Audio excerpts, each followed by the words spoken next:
বাবা অনেক শখ করে এই বাড়িটা তৈরি করেছে যে আমরা সবাই একসাথে থাকবো, সবাই একসাথে আনন্দ করব, সবাই একসাথে হই উল্লাস করব। কিন্তু দেখেন আজকে বাড়ি আছে কিন্তু বাবা নামের শব্দটা নাই। বাবার বাড়ি আছে কিন্তু আমার বাবা নাই। বাবার বাড়ি আছে কিন্তু আমার বাবা নামক ব্যক্তিটা নাই। আজকে কাকে বাবা বলে ডাকবো বলতে পারেন আপনারা সবাই? একটু আপনাদের কাছে একটাই অনুরোধ, আপনারা একটু আল্লাহকে জিজ্ঞেস করবেন যে কেন এত অল্প বয়সে আমার বাবাকে আমি হারালাম, আমরা কেন এত অল্প বয়সে এতিম হলাম, কেন এত অল্প বয়সে এই মাথার উপরের বট গাছটা আল্লাহ আমাদেরকে নিয়ে গেল। আরও কয়েক বছর থাকতো, আরও কয়েক বছর বাবার হাত ধরে হাঁটতাম, আরও কয়েক বছর বাবাকে ডাকতে পারতাম।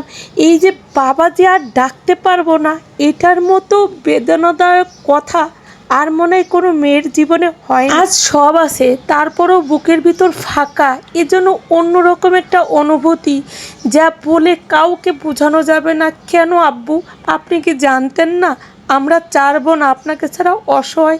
আমরা 4 বোন আপনাকে ছাড়া কিছুই দেখতে পারি না, কল্পনা তো আসেনি। এমন এক সময় আসতো আমি ভাবতাম আমি যদি মারা যাই আমার বাচ্চাদের তো আমার বাবা আছে, বাবা আমার মতো করে মানুষ করবে। আজকের আমি অসহায় বাবা, আমি কি করে থাকবো আপনাকে ছাড়া? আমি তো বুঝতে পারতেছি না কেন আপনি এত তাড়াতাড়ি চলে গেলেন, কেন আপনি আল্লাহকে বললেন না আল্লাহ আমার সন্তানরা আমি ছাড়া অসহায়, আমাকে আর কিছু দিন রাখেন। কেন আব্বু এত বারবার আল্লাহকে বলতাম যে আল্লাহ এত তাড়াতাড়ি আমার বাবাকে আমাদের কাছ থেকে নিও না, কেন আল্লাহ শুনলো না? আল্লাহ তো সবার কথা শোনে, কেন আল্লাহ আমাদের কথা কবুল করলো না? কেন এত তাড়াতাড়ি পডকাস্ট নামক শব্দটি হারিয়ে ফেললাম? কেন এত তাড়াতাড়ি আব্বু নামক নামটা হারিয়ে ফেললাম? কেন আব্বু? এখন কাকে ডাকবো আব্বু বলে? কাকে বলবো যে আব্বু আমার এমন হচ্ছে, আব্বু আমার অমন হচ্ছে? কাকে বলবো আব্বু বলতে পারেন? কার কাছে গেলে মনের কষ্টটা দূর হবে? কার কাছে গেলে মনের সব কথা বুঝতে পারবে? আগে তো আপনি বুঝতেন চেহারা দেখে, আপনি ফোন দিতেন যে এই তোর কি হয়েছে। এখন কে ফোন দিয়ে খোঁজ নেবে? কে আমার খোঁজ নেবে আব্বু বলতে পারে? কে চেহারা দেখেই বলে দেবে যে তোর অবশ্যই কিছু হয়েছে, আমাকে বল আব্বু? এই কথাটা বলার মতো তো আর কেউ রইল না।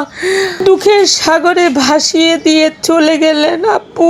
তারপরও আল্লাহর কাছে অশেষ রহমত, আল্লাহ যেন আপনাকে ভালো রাখে এই কামনাই করি সবসময় বাবা। আরেকবার জড়িয়ে ধরতে চাই, আরেকবার বাবা ডাকতে